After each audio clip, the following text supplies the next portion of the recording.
We are honored this year to have Bijayini Satpathy as a fellow, working on gender conventions in Odissi dance. What are they?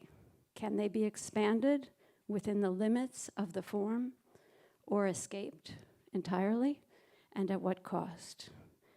Tonight's event is truly an informal and exploratory event. For the first hour, Bijayini will be sharing some of her evolving thoughts on this subject with us, and she will be sharing them in words and in dance, with a few slides as well. At about 7 p.m. or so, just to give you the plan of the evening, I will join Bijayini with Anurima Banerji, sitting right there, a historian of Odissi dance, for a conversation about what she has just presented. I'm a little overwhelmed because there's so many of you here and you're all so attentive. It's just wonderful. Thank you for coming. Bijayini Satpathy has been dancing ever since she was a child, and she studied Odissi in the style of Kelucharan I knew I'd goof this word, Mahapatra, one of the male gurus who codified Odissi in the 1950s and 60s, making it one of India's 8 official classical dance forms. In 1993, she joined Nitragram, a female group outside of Bangalore. As the director of education and a lead performer, she supplemented established Odissi exercises with yoga, with martial arts, with ballet even, with Pilates, jogging, all of this to stretch the capacity of herself and her dancers. In 2018, after 25 years, she left Nitragram to choreograph and perform her own dances and to continue her work, working at the boundaries of this art form. Her project on gender at CBA is part of that ongoing work that she's doing in her art and in her life. I just want to introduce also to you Anurima Banerji, who will be joining us, as I said, later. She's a scholar in the Department of World Arts and Cultures and Dance at UCLA with a PhD from NYU. A trained Odissi dancer, she is the author of Dancing Odissi, Paratopic Performances of Gender and State, and is currently working on a book entitled The Impossibility of Indian Classical Dance. Anurima was a CBA fellow last year, so we are delighted to welcome her back to join us for this conversation. Finally, please keep your programs with you when you leave. It's very much worth reading the insert that Bijayini has given us in the program, and you will also find their full bios. I would also like to thank NYU, the Mellon Foundation, our center circle of supporters, and especially Tina and Rajiko Puri for their special support of tonight's program. And now, Bijayini.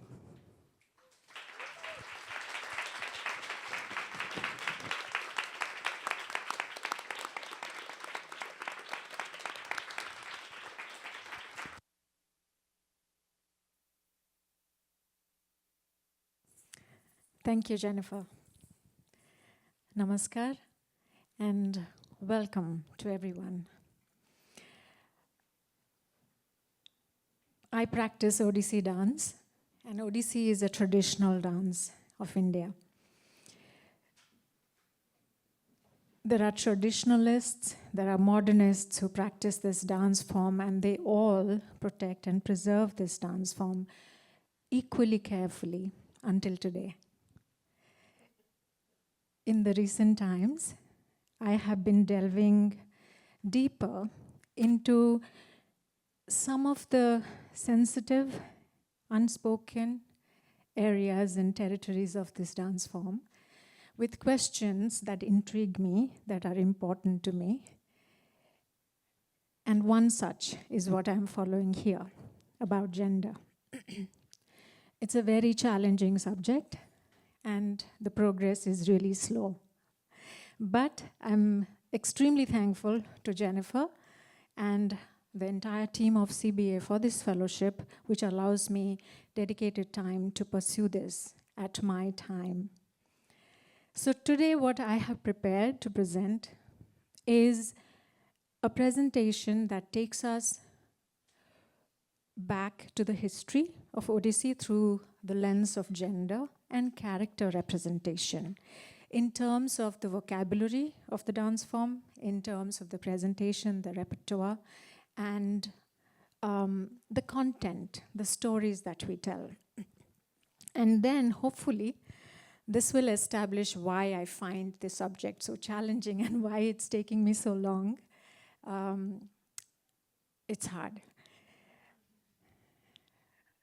Character representation is very much part of all Indian classical dance forms and part of any storytelling dance form. However, in Odissi, what is unique and different is one dancer, the single dancer, must convey the whole story by playing all the characters that populate the story, and that is regardless of their own identity, gender, appearance, and regardless of the characters they play, the multiple characters in the single story, their identity, their gender, and their appearance.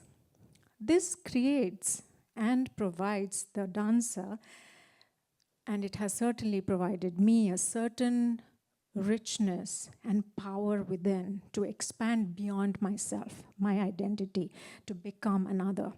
Sometimes I don't judge whether I am more, better, it's just different. It's expanding my skin into to fill another body. However, this doesn't come without certain embedded, inherited, ingrained codes, and without judgment right now, whether they are right or wrong, but there are fixed codes that tell us how to be a certain character in gender, in quality, and there are other divisions too, categories too. First, let's look at, I've created this little slideshow. I feel visual is better to understand things.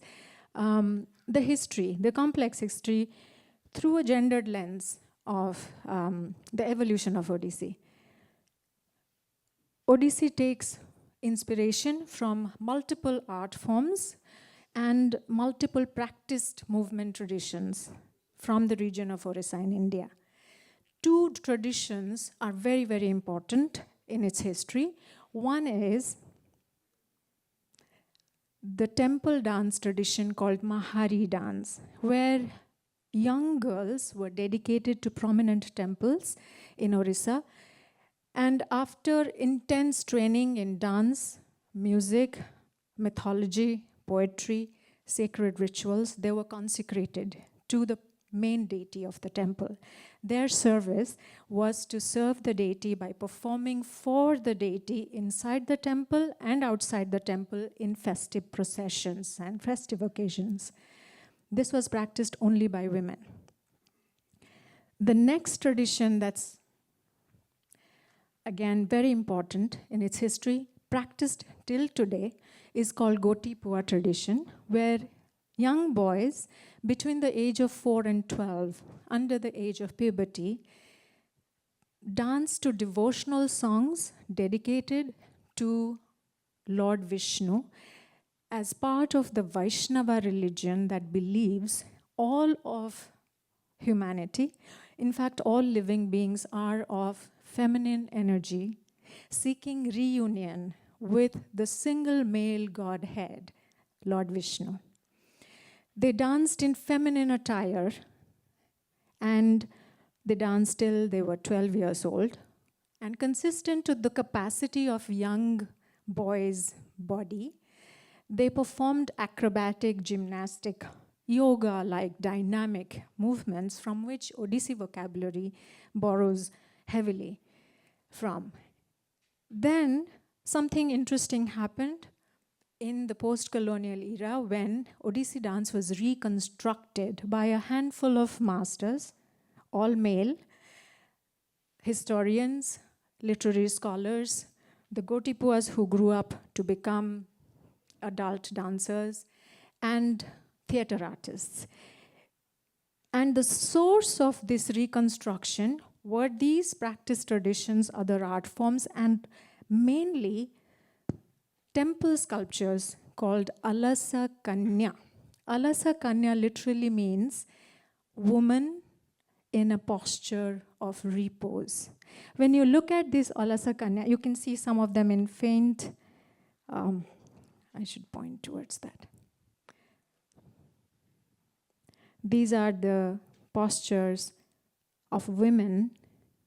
And to me, it is a celebration of the feminine form, the sensuality of the feminine form. In profusion, you see these reliefs on the temples of Orissa. However, the revivalists and the people who were the architects of this reconstruction of the form were all male.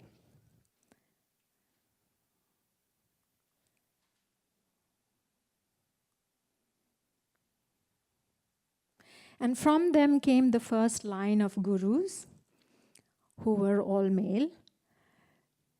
Some of them are Guru Pankaj Charan Das,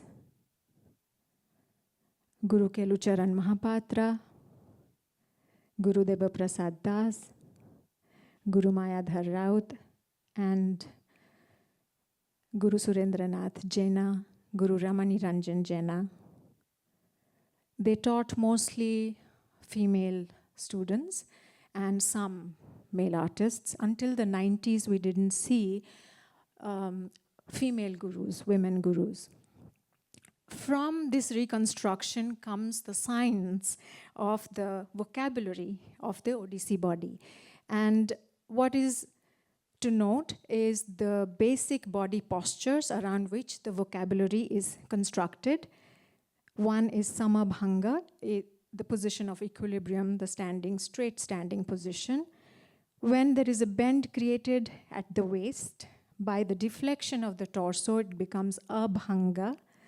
Then there are these main postures, three bhangi, with three bends in the body, with a bend at the neck, one at the torso, or at the waist, and the knees. And then the square position called Chauka. There are myths connected to these postures. The postures that have a deflection in the torso, a bend at the waist, are considered feminine stances. And the Chauka position, especially used a lot in the vocabulary, is considered a masculine stance. While we have drawn heavily from the sculptures, from iconography, we believe this, whereas there are male deities like Lord Shiva in Tribhangi posture. I have taken a few of Lord Shiva with clearly a bend at the waist, deflection of the torso. And Lord Krishna, who is known to be standing in Tribhangi position. A lot of poetry has been written about him to be dancing in Tribhangi position. And then there are female goddesses like Kali, powerful. When we portray them in popular art, they stand with wide stance, sometimes in Chauka-like position, the square position. So there comes the paradox of what do we do with this information? Now we come to, so that's the non-narrative vocabulary of the dance form. Then we come to the storytelling aspect, the narrative storytelling, where mythological stories are recounted with facial expression, hand gestures, and body movement. Here, what we follow is called Eka Aharya Abhinaya, meaning not wearing one costume and acting many characters. And this costume either is a feminine costume, female costume, or a male costume. The costume is not specific to any character. And as it is in one story, there can be multiple characters. So what becomes important here is abhinaya. Abhinaya is the word that is, the meaning of it is expressional dance. The abhinaya of the soul. Sattvika Abhinaya, which means the truth of the soul in the moment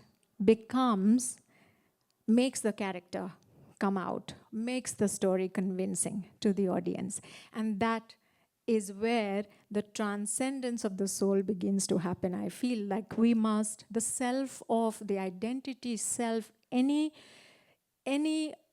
feeling of who the dancer is must be kept aside and dissolved before we even enter the stage, to be able to portray a character beyond the very obviously visible gender, either female or male.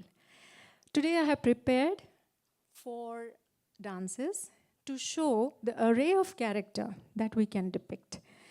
And that hopefully will bring us in the end to understand why I find it difficult then to portray a character. What I'm researching here is to find a way to portray a character who is of mixed gender. Why do I find that difficult or challenging while we have access to portraying so many characters? The first dance I will present today is called Mangalacharan. They are excerpts.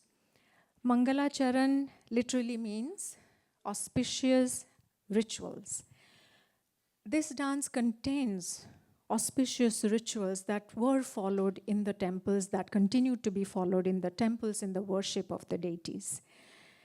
So who performs these rituals is not me, it's a devotee.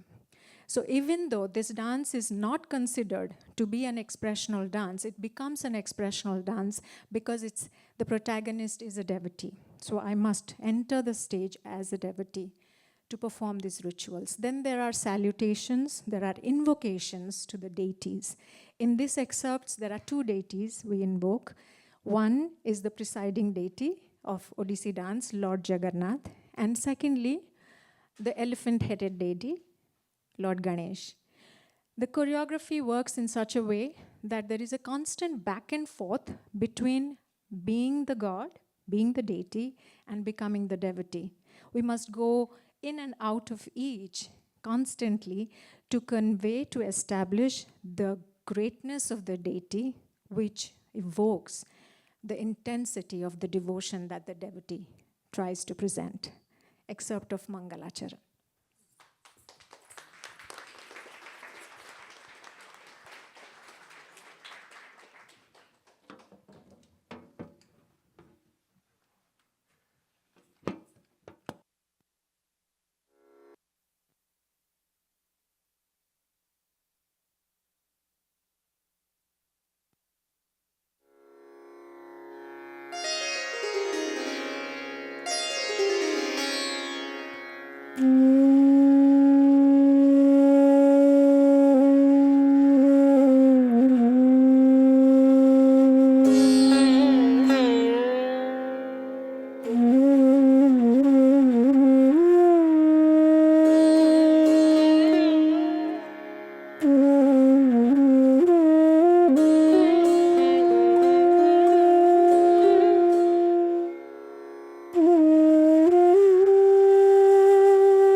de ta de ta tin tere kit tak na kit tak ta tum ta da digin kad tak da digin da kad tak da digin da kad tak da digin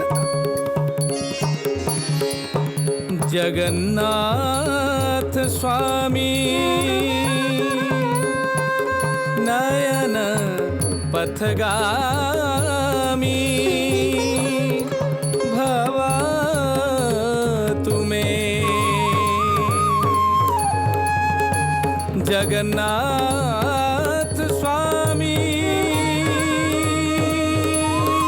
नयन पथगामी भवा तुम्हें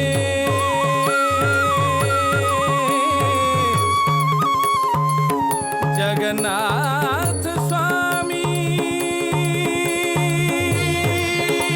नयन पथगामी भवा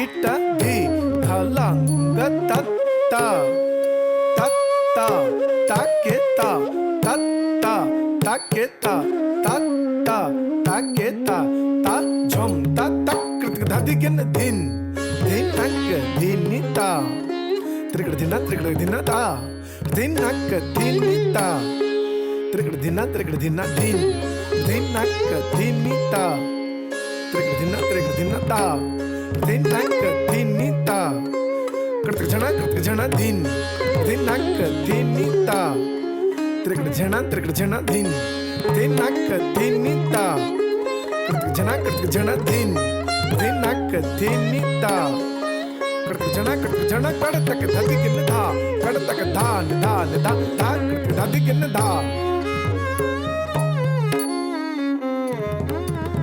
नमामि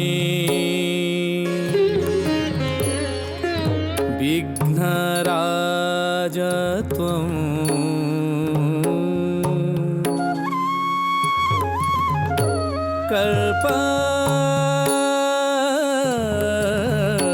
कल्पवृक्ष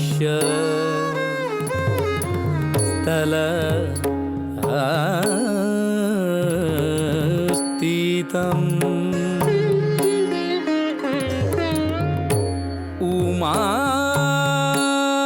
उमापुत्रं महाकाय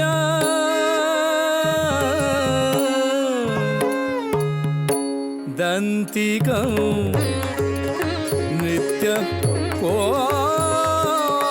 नृत्यकोविदम्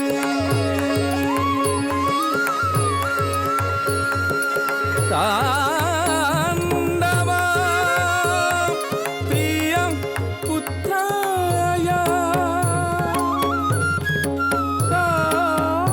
ताण्डव प्रिय रूपिणम्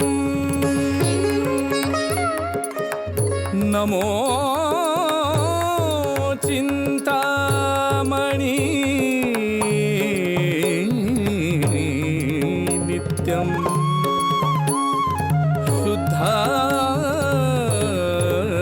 बुद्धि प्रदायकम् kadtak dadigin dei kadtak dadigin dei kadtak dadigin kadtak dadigin dei kadtak dadigin dei kadtak dadigin dei kadtak dan dadigin dei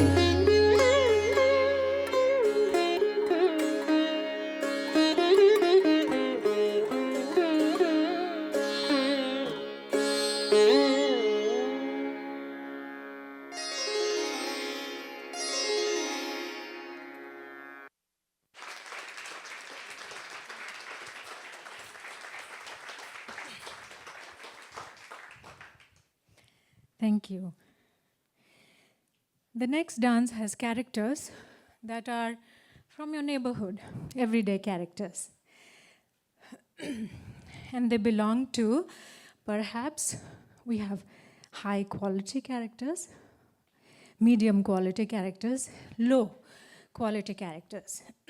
Hopefully, in the conversation next, we can address the details of that. But for now, the first character here is a young woman, cranky, comes to complain. She's a common woman, comes to complain to the queen mother of little boy Krishna about his pranks on her. The pranks are, he stole my clothes while I was bathing in the river and kept them hung on a tree. He vandalized my house for food. In fact, he also once entered my house while I was asleep with my husband, tied my long braid with his mustache, and went away. Then it's the 5-year-old little boy Krishna who, in his defense, tells his mother she's a liar and she's very mean. She lured me with a bowl of food strewn with ants and flies. In exchange for it, she made me do lots of difficult household chores like bringing her cattle home, milking them, and even churning butter. I'm not doing the last character, who is the mother who makes the final verdict, so we won't know what the verdict is. But for today, Sun Maiya with the first two characters.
अपनो गाँव लेऊ नंदरानी, अपनो गाँव लेऊ नंदरानी, अपनो गाँव लेऊ नंदरानी।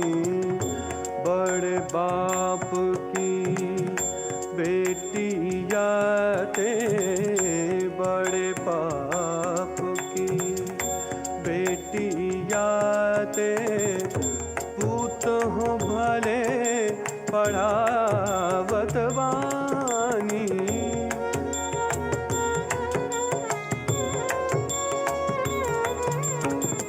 पूत हो भले पढ़ावत वानी।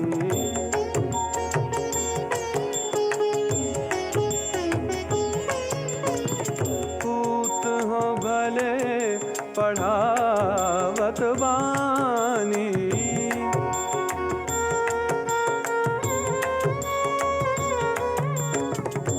पूत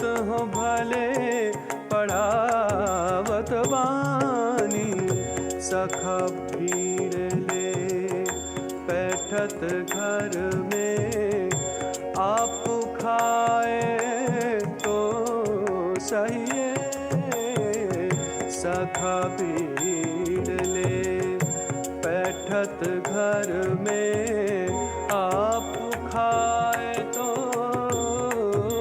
सही है।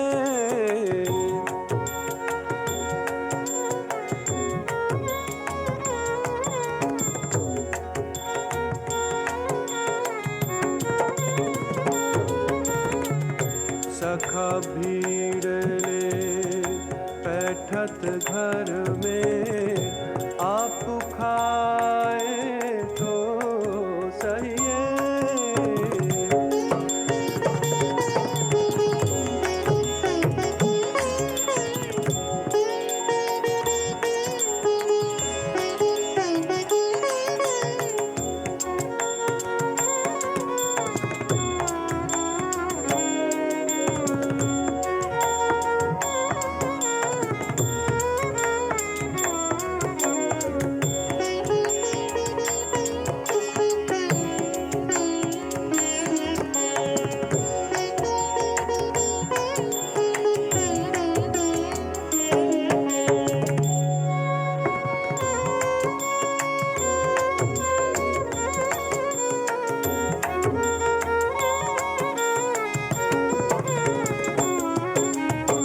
जब मैं चली शाम ही पकड़न, तब ते कहा गुण कहिए। जब मैं चली शाम ही पकड़न, तब ते कहा गुण कहिए।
अपनो गाँव लेहू नंदरानी, अपनो गाँव लेहू नंदरानी।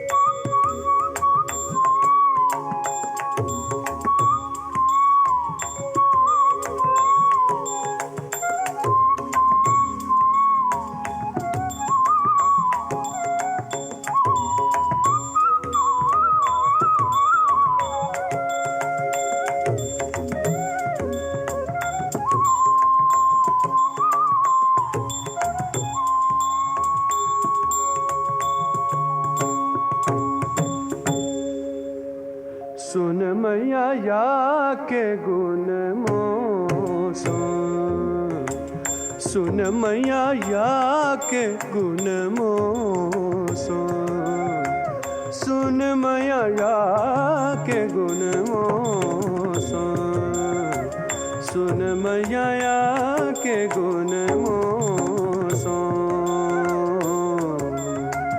इन मोही लियो बुलाई, इन मोही लियो बुलाई।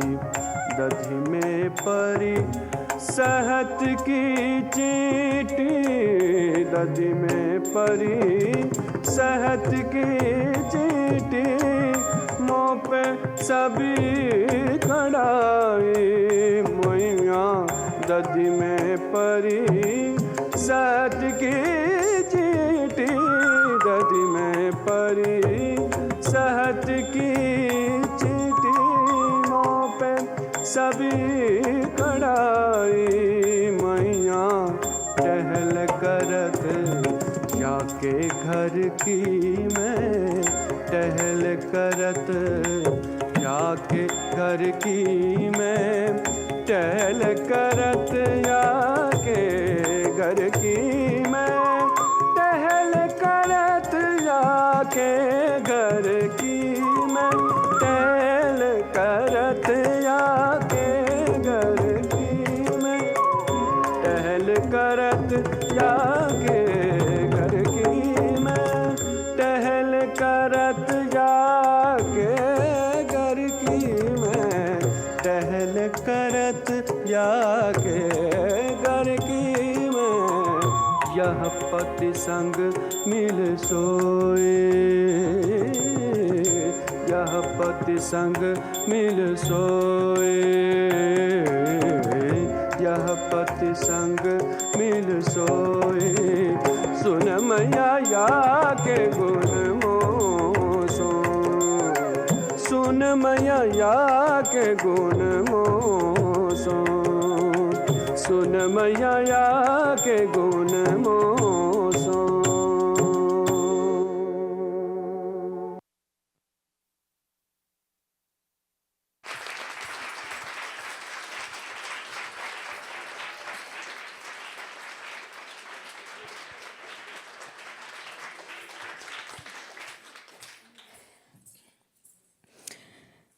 First divinity, then the common man and woman. The next are epic mythological characters. In this next song, which is a special genre of poetry called Jonana in Oriya, the author makes a plea to Lord Jagannath, and the plea is for death because he is Muslim by birth and cannot enter the temple of his deity, who is a Hindu deity, Vishnu's incarnation, Lord Jagannath. He is afflicted by leprosy, so he suffers in pain in this life. In order to reiterate his plea, he recounts triumphant victorious stories of his deity's life in many incarnations and says, once you saved your devotee, the elephant, from the fatal jaws of a crocodile. So similarly, save me from this life. Then he says, you saved the honor of Draupadi, who was being disrobed in front of a court after having been lost in a rigged game of dice by her husbands, and you gave her yards and yards of sari and saved her honor. So save me from this life. In the end, he makes his plea, reestablishes it, in which he makes the last stanza is his signature in his name. The traditional choreography, the original choreography, is by Guru Kelucharan Mahapatra, where the speaker, the narrator, was the poet himself. I found that when I thought through his body with the disease, I didn't find the capacity to enact this big characters that occur in the episodes that he recounts. So what I do here is bring in a narrator first, who is a leader of a singing, wandering choir group. And he introduces the poet, saying the poet came walking long distance to this temple town, and how he saw these beautiful hills and the sea, and then seated up atop it is the temple in which you sit. He sat at the foot of your temple, and wrote this poem, which recounts these stories. So I was convinced that I had the capacity of the narrator to enact these stories. So, reimagination of this song.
आहे नील शैला प्रबल मत बारण आहे नील शैला प्रबल मत बारण आहे नील शैला प्रबल मत बारण आहे नील शैला प्रबल मत बारण प्रबल मत बारण प्रबल मत बारण प्रबल मत बारण मुआरत नलिनी मनकु कर गलन मुआरत नलिनी मनकु कर गलन आहे नील शैला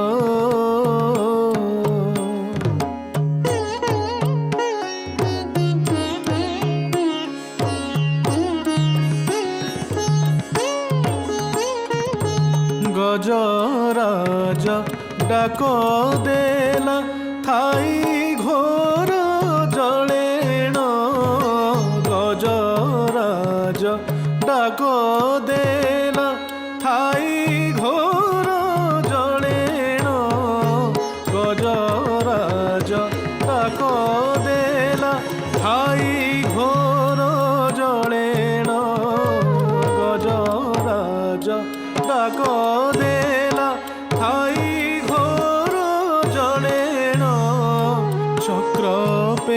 पेशी नक्रनासी चक्र पेशी नक्रनासी उद्धरिल आपण आहे नील शैल प्रबल मत बारण प्रबल मत बारण प्रबल मत बारण मोरत नलिनी मनकु कर दलन आहे नील शैल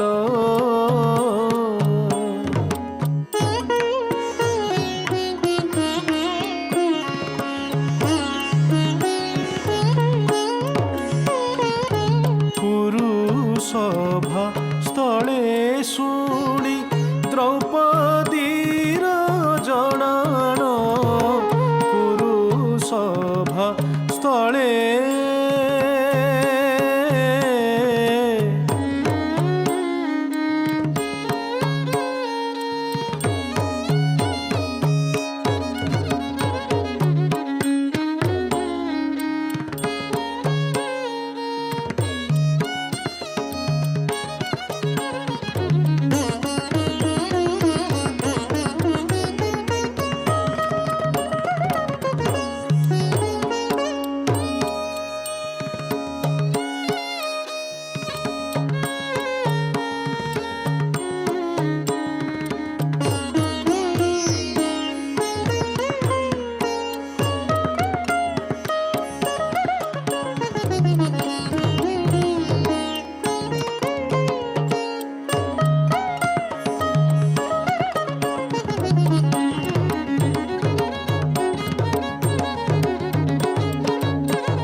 सभा स्थले शुणी द्रौपदीर जनान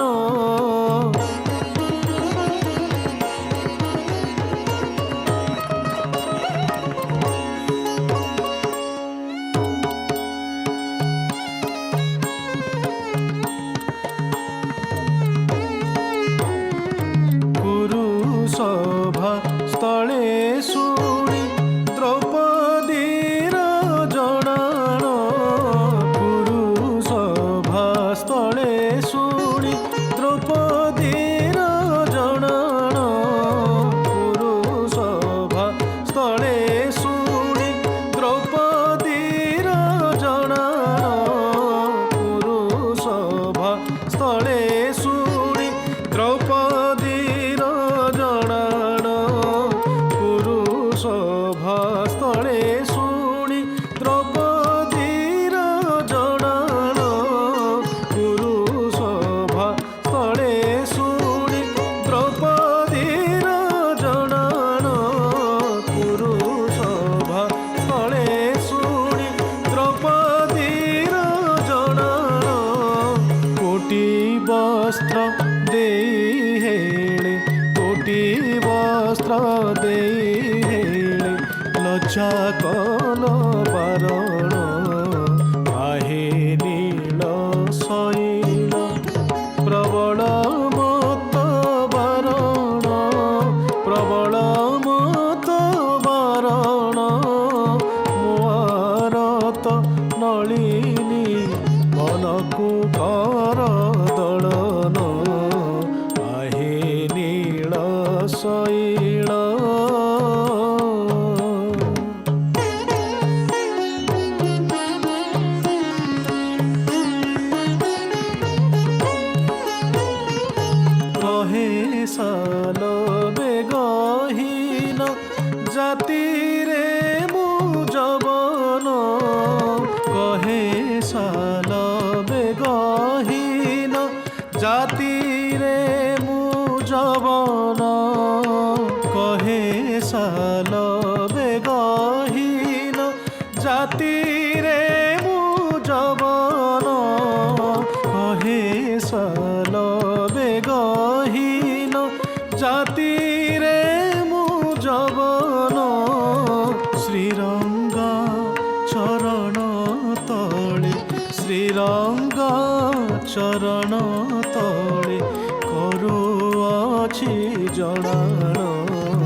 चरण तले करुअछि जणाण आहे नील शैल प्रबल मत बरण आहे नील शैल प्रबल मत बरण प्रबल मत बरण प्रबल मत बरण प्रबल मत बरण मुआरत मलिनी बनको कर दलन मुआरत नलिनी बनको कर दलन आहे नील शैल आहे नील शैल आहे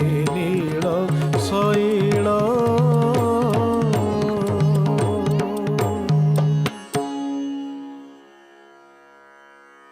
आहे नील शैल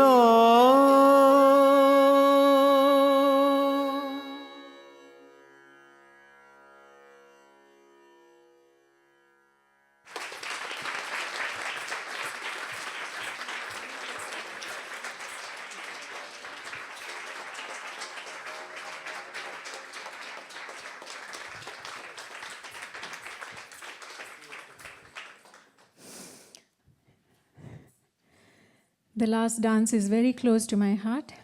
My first choreography of my first choreographic work. The commissioner is right here, Eric. Abhipsa, a seeking, opened with Vigraha, which means iconography. The iconography of Lord Shiva in the split form of half woman and half man in one body. It's an ode, it's a devotional ode composed, written by a male saint poet, Shankaracharya. But I bring a protagonist who is a young girl, poised to be married, and does the customary Shiva worship every day before she is married. She encounters these magnificent images of half woman, merged female, male in one body. She sees the symbol of Lord Shiva and loses herself in the imagination and anticipation of her approaching marriage and union with her companion. Vigraha, iconography, the split within.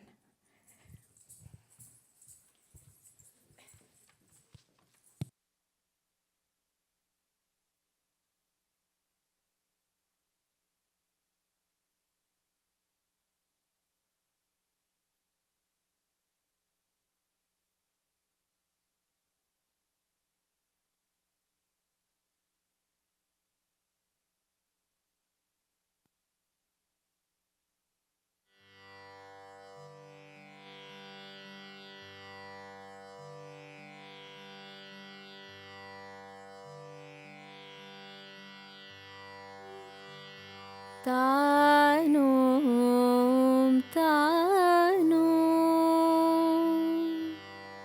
tanum, tanum, tanum, tanum, tanum, tanum, tanum, tanum.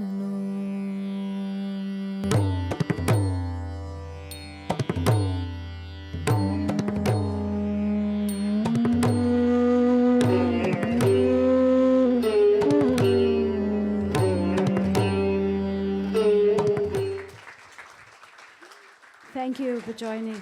And we're just going to move a couple of chairs out and then we'll start the conversation.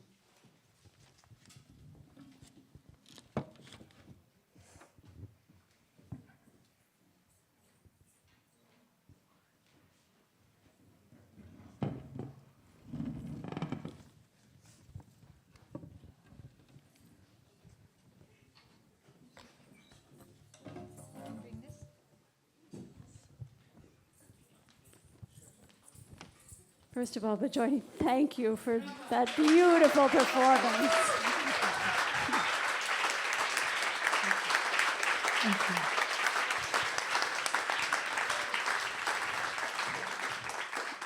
And for talking while you're still dancing and breathing. My So- teacher used to make a joke saying that I wish I could just continue to dance and not have to speak in between. I just thought we'd start with just dive right in, and then we'll hopefully open it up to the audience, so please consider what you might wish to ask. The paradox. Anurima, maybe you'll start us off. Thank you again for your extraordinary art. And we saw, I think, exactly the predicament that you raised at the beginning of the presentation, this gender paradox that's evident in the Odissi tradition. So the body, any single body, can express any gender, masculine, feminine, yes, and anywhere on the spectrum, but the dancer's presentation on stage is specifically marked as masculine or feminine. And also, the codes for masculinity and femininity, as well as other social characteristics, as we also see, tend to be quite fixed and rigid according to the conventional codes. Now, artists have a certain freedom to interpret these codes, but there's also the bond of stereotype. So how do you deal with the paradox in your work? So I made this last choreography an exercise for myself. So I know the wider stances. We have, when we're talking about codes, we talk about the texts that tell us the feminine stances are cross-legged, very close, feet together, maybe with slight turnout, slightly open, but the masculine stance are all wide, turned out, large, lunges, such positions. So in the last choreography, I made it a point to stay within the code and also broke the code. So sometimes you might have seen me in a wide lunge, but doing her, explaining her side of the form of Ardhanarishwara. So I started with that. And in this exercise, what I'm trying to do is first, I'm questioning whether I carry the myths of the stance myself, and I think I do. I question myself first. So I think if I'm in a workshop, somebody says, take a masculine stance, and I would sit in chauka because it's ingrained in me through so many choreographies, so many characters I have played. So what I'm doing right now is, we also have feminine and masculine gestures. So a gesture at the waist like this will be masculine. This gesture is feminine, so on and so forth. And from the temple sculptures of Alasakanya, we have gestures that are all feminine, right? Of the postures of women in repose postures. So I am trying to find neutral hand positions in one of these tribhangi, three-bend posture, the feminine understood to be feminine and understood to be masculine stance, creating a phrase just within them and treating them from inside, because we do have sattvika bhava, the soul leads, guides the embodied expression, right? So I'm trying to think of masculine or feminine or the other through these phrases. So that I've just set myself exercise, and that's where I've begun. But I have tried some of that in this choreography, in the last choreography. I mean, Bijayini, I was watching, even watching from the side is very instructive, you know, and I was seeing, you know, both the natural sort of almost exaggerated curve that Odissi brings to the female body, and also the intense coordination of the entire, you know, eyes, cheekbones, every muscle, right down to the fingertip is so coordinated into these positions. I can't do any of them, but that I'm wondering, I can see how you would feel a little bit like there's the masculine and the feminine, but to break into some middle thing, these are so tightly coded that is the way in, you're talking about an inner way, but is there a physical way in as well? Or is it just so tight that it's... No, there is a way. I believe there is a way, but I don't have the habit of doing them. So what happens is you saw two animals. You saw elephant and the crocodile. Right. In the portrayal of them, just the energy given to them, I treat them as masculine from within myself. Also, Gajaraj is the king of the elephant, so king has a gender, he's male. So, but I'm looking for the truth inside of being that other in however I perceive that character to be, in what proportion in the spectrum, and trying to find what am I doing in my body, in my movement, in my torso, in my neck, in the details you spelled out, that it's making me feel like I'm not completely masculine, I'm not completely feminine, as I know to be. It's always subjective. And I'm landing somewhere in between. I'm just observing. Right now I'm at that stage. And I feel like also I have to choreograph this character's story in a way that I feel safe to place them in contrast with a feminine and with a masculine. Because it's my body that's visible to the audience, who is femininely dressed. I am dressed like this. So one is seeing female. And as you know, in Natya Shastra, the movement language, Natya Shastra does talk about 3 kinds of gender. So maybe stop for a moment. Yeah, just 'cause yeah, it's we can. So the Natya Shastra is an ancient performance manual dated to the 2nd century BCE to the 2nd century CE, and it spells out many of the principles and movement vocabularies as well as aims of performance. So it's very interesting that in the Natya Shastra, there are actually 3 genders that are specified, and there are codes around movement patterns associated with each of these categories of masculine, feminine, and 3rd gender. But in the training, we're often taught masculine and feminine expressions, but the instructions in the text say that for 3rd gender characters, you adopt feminine positions and movement patterns. So there isn't actually a way in which instruction is done to critically engage what different kinds of movement expressions might be for masculine or feminine or 3rd gender. So you're exploring and critically reflecting on these designations. Yes, I'm reflecting from within. Project. So I'm trying to feel the other and noticing what I'm doing and making note of it. And hopefully with that, I will build the excerpts that will deal with this character. That will be the narrative. But what about if the default is feminine, as it were, for the 3rd gender, even in the text, and you're working with already almost stereotyped, right? The feminine being very restrained, small, not.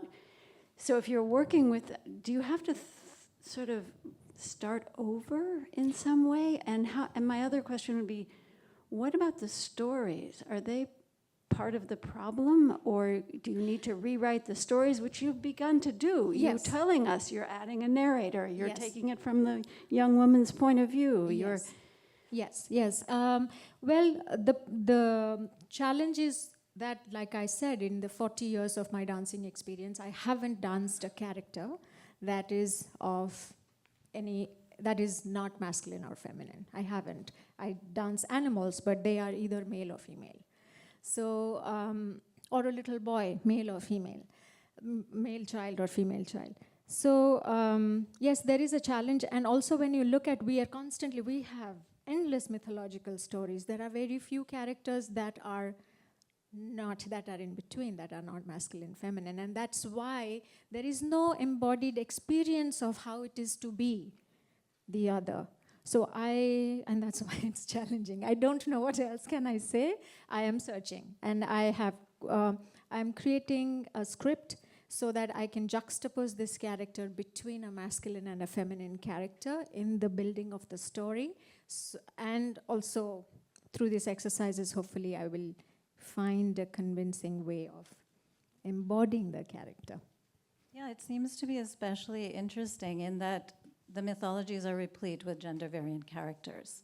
But in the dance training, there's actually no acknowledgement of characterization in this form and the whole spectrum. It tends to be very much restricted to normative and conventional ideas of masculinity, femininity. But it's also interesting, I just wanted to ask you about this idea of transcending the self that you talked about. Even when you're portraying the, let's say, stock or iconographic characters, as you showed us, like in this story with Krishna and the complaining woman. I also noticed that you did interpret the characters differently than they might be typically positioned. Draupadi also, in the narration of the Salabik song. So can you talk a bit about that, that even within the codes, you have tried to reinterpret, reimagine some of their movement language? Yeah. So the reimagination is something that I take as the guidance of the teachers. I will first start with that because the third dance was the Muslim poet's plea.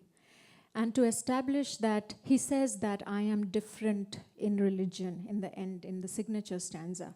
And to establish the difference, Guru Kelucharan Mahapatra does two things. One, he sources from our very Hindu religion-based gestures the act of namaz, prayer of Islam.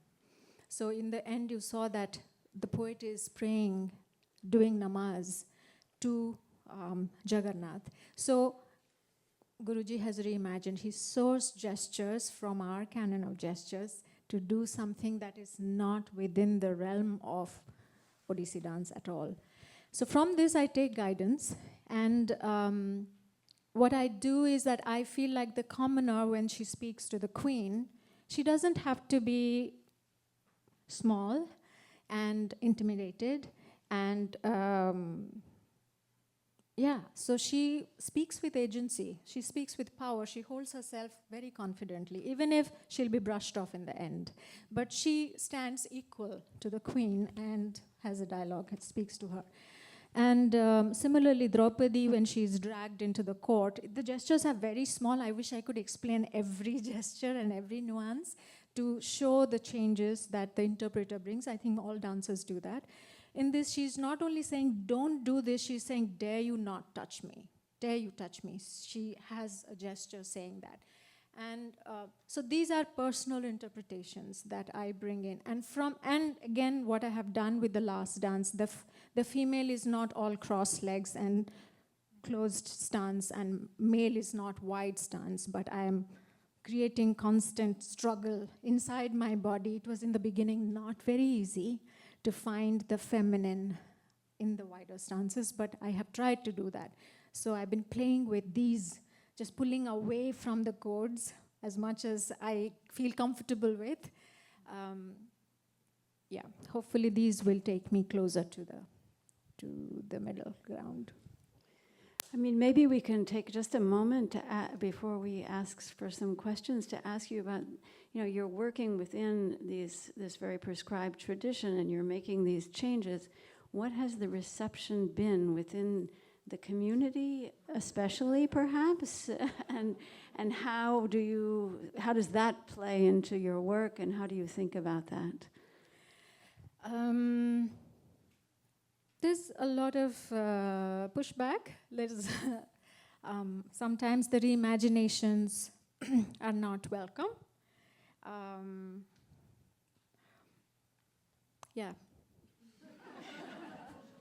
And I do what I have to do because I tell myself that I have danced within the codes for 40 years. I have danced for 40 years someone else's choreography, and they have dictated, and I have done it with a lot of joy and enjoyed. Now I feel like this is the last hurrah, I guess, and I'm just going to do what I need to do. Otherwise, I will not feel like I have pushed my limit within Odissi form. So I will keep trying. And when I go to my grave, it doesn't matter really. I wonder, though, it might be, I'm curious, and I'm sure many observers would be, why do you keep choosing to work within the classical grammar, given that you face so many challenges around perhaps reception or You even mean- the fixity of the codes? You mean Odissi? Because Yes, with if I say Odissi. Odissi, that means it's fixed. I am in love Yes. with Odissi. There is nothing I would do. I won't do anything else. Odissi is my passion, my love, everything.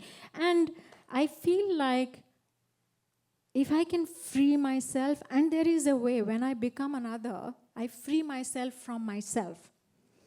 And that's so freeing, and that's why I have been dancing all this time. And within the specified imprisonment, no, not really, but confines, to breathe free, to expand myself to the fullest. Whether it's a negative character, I have full license to be who I am on stage, the character. I am not, and I can't be.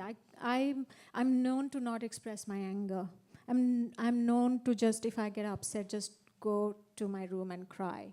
Here I can bring out my wrath like nobody's business. So the thing is that I am more than myself within the codes.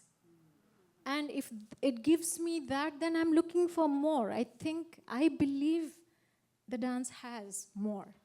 And there are only minds that have created restrictions. But if we are saying the soul is expressing, the soul is dancing, and there has to be that. And in a way, it is a boon that I dance in this costume, all characters, because the challenge is big.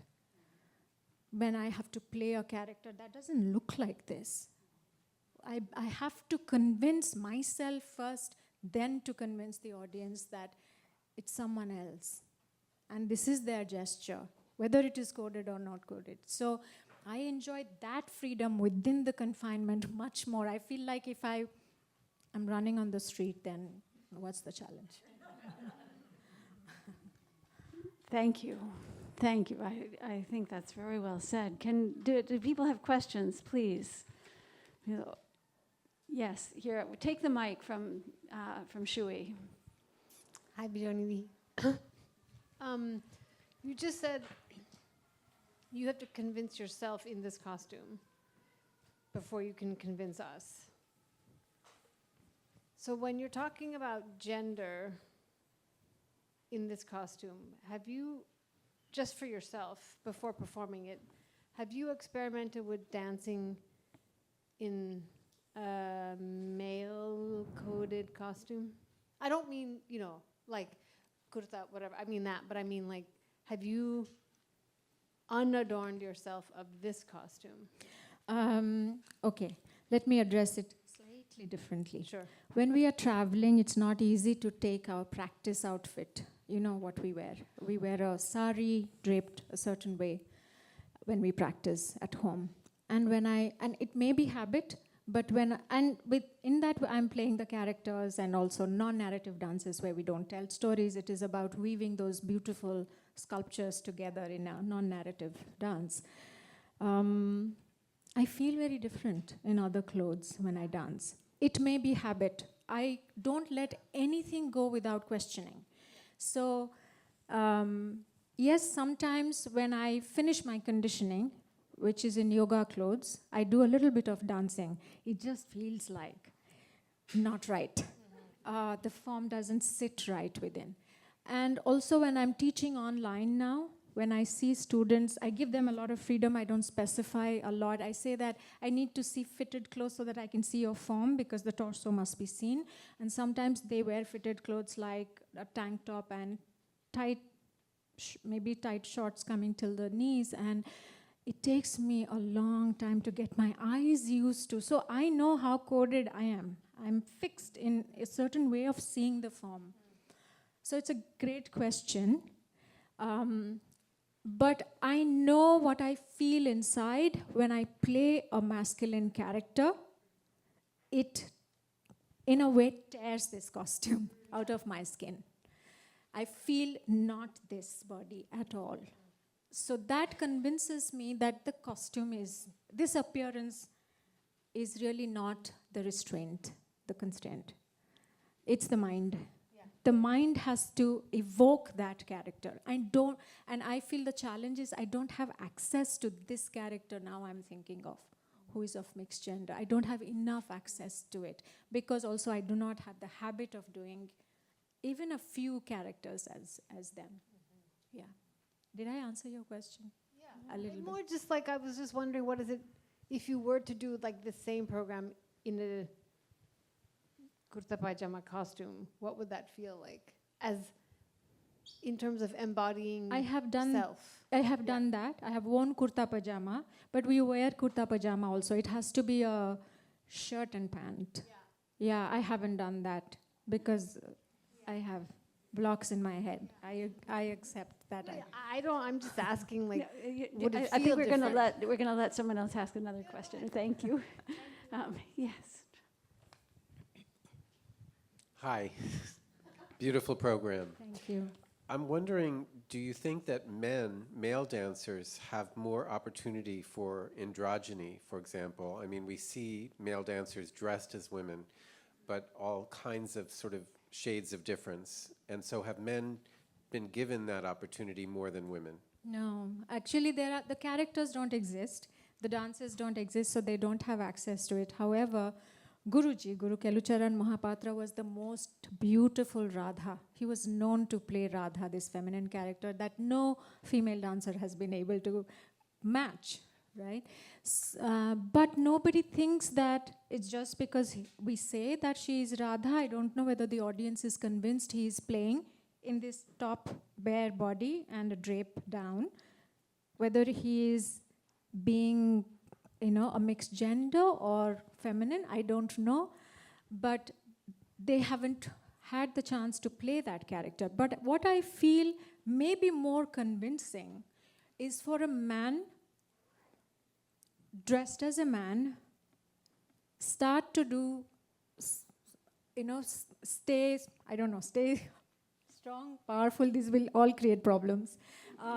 And begin to, I'm bringing one example because I have been discussing this character with a lot of people, and there is one theater artist, Veena Panichawla, who has created this character, Brihannala, and Brihannala is the character I'm dealing with.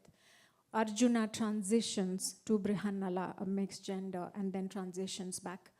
And that's the character I'm dealing with. She has created a work on Brihannala, and Vinay, a man who plays this character, said, it was very easy for me. I turned around, I play Arjuna, I turn around, there's light on one side, and I start doing feminine gestures.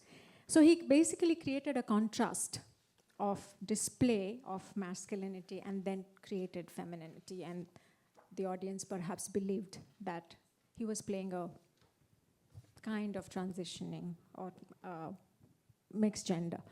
For me, to have this form, this appearance, and find that is difficult. But there are not many dances on characters of mixed gender. Maybe one more question, Antonia.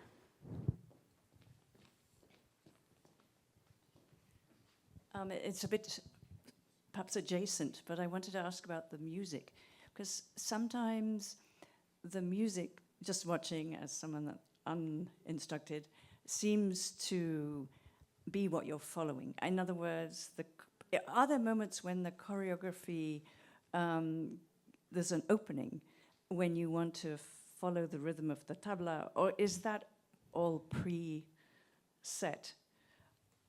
I'm just wondering about a different musical composition, or whether there are moments of improvisation that are messages coming to you from the rhythms of the music or the instrumentation, and whether that might be a possible moment for breaking out or Yes.